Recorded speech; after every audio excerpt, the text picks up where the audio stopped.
there will be some confusion in people's minds about the Wagner situation, who are sort of, as I understand it, sort of mercenaries, but it's on a very big scale. Is there any analogy here between perhaps our use of Gurkha troops in a very smaller type of way that, one could argue as mercenary troops? And they're now saying there seems to be some sort of split, and is that disinformation that they feel they're not getting what they want, or the infighting going around, or is that part of the kind of disinformation that we had before D-Day, where we were, we had imaginary armies and rubber tanks and General Patton being supposedly in Kent, so on and so forth. Do you think that's possible? I know disinformation works under these circumstances, and it doesn't strike me as wildly Russian, though. Anyway, perhaps I'm wrong. Well, what's your take on that? Well, if you were looking for an analogy to the Wagner organization, I would go to the French Foreign Legion, because the Wagner organization is loyal to the Russian state and the Russian people. So they are not mercenaries. Mercenaries will fight for whomever pays them. The French Foreign Legion consists, I would say, in the enlisted level, obviously, perhaps 50+% of foreigners who have sworn to serve in the Legion, but in doing so, they also swear allegiance to France. So just as the French Foreign Legionnaires are soldiers of France, Wagner soldiers are the soldiers of Russia. And we should not misunderstand that. Now, they do have some Serbs in their ranks. They have a number of foreigners in their ranks, but they are there to serve Russia. Now, they were recruiting heavily from people in prisons who had light sentences. In other words, these were not brutal murderers being released or rapists. And many of those people have now served their term and survived and are going to be released back into the population with a pardon. Prigozhin recently said he's not going to recruit as heavily from that sector of society as he has in the past. But he's turned out to be a very able soldier in his own right. He's produced a very effective fighting force, a fighting force with enormous esprit. Now, having said that, keep in mind that Prigozhin has a personal relationship with President Putin, that Prigozhin's organization has operated all over the world, much like the French Foreign Legion, in parts of Africa and the Middle East. That's not the case with the Russian army. The Russian army is largely at home to defend Russia.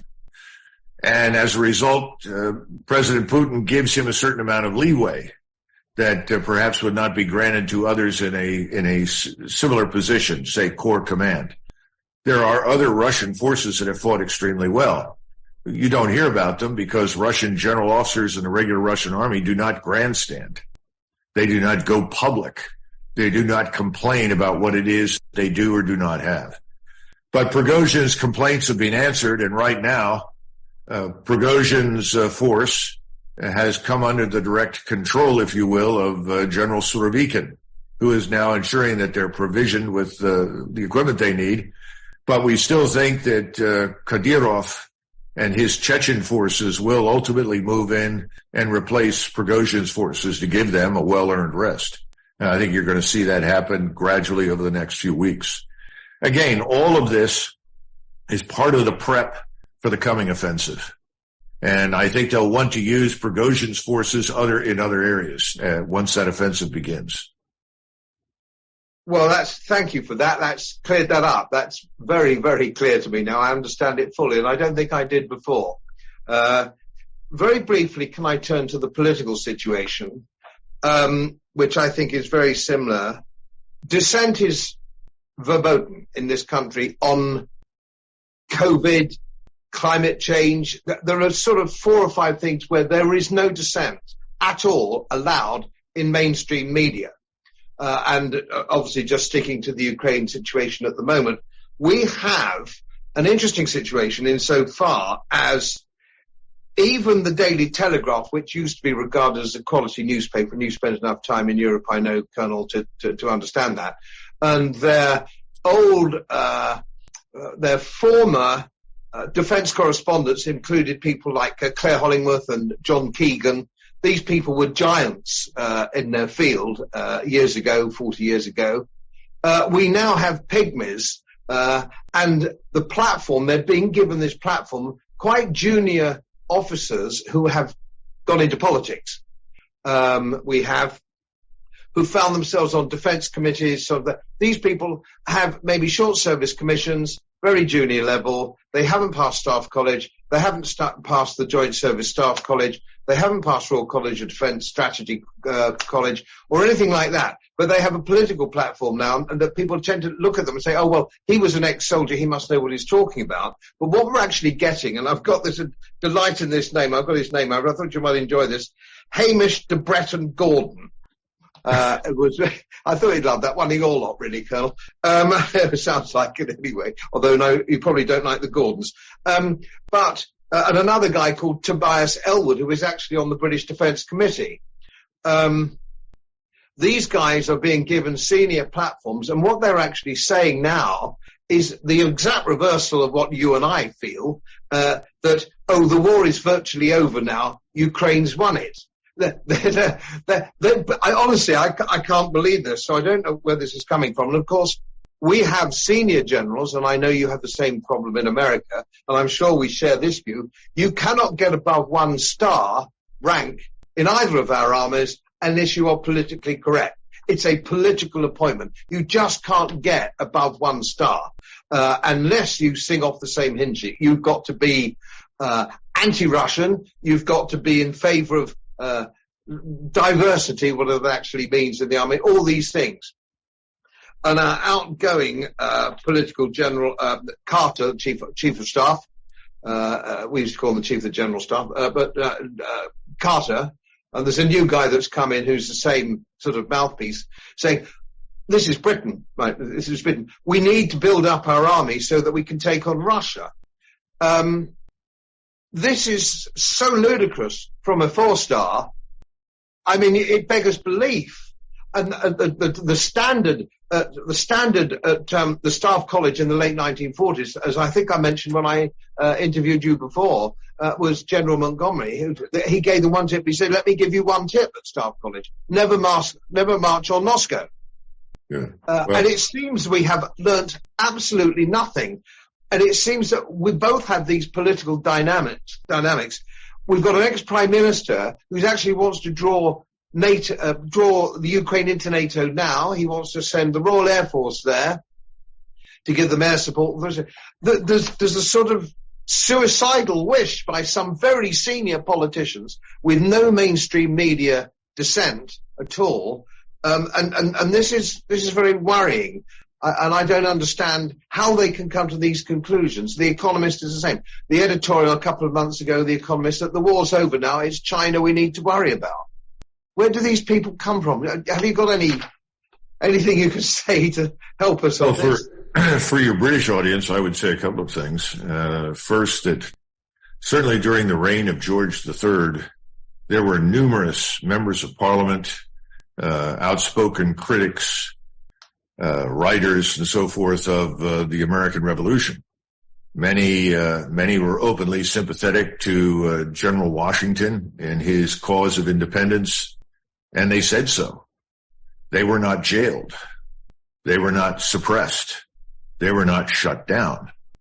There was a greater degree of free speech then, I suspect, than what you have today under that monarchy. That's troubling to me, and I hope that there are other people in Britain that will find that troubling as well.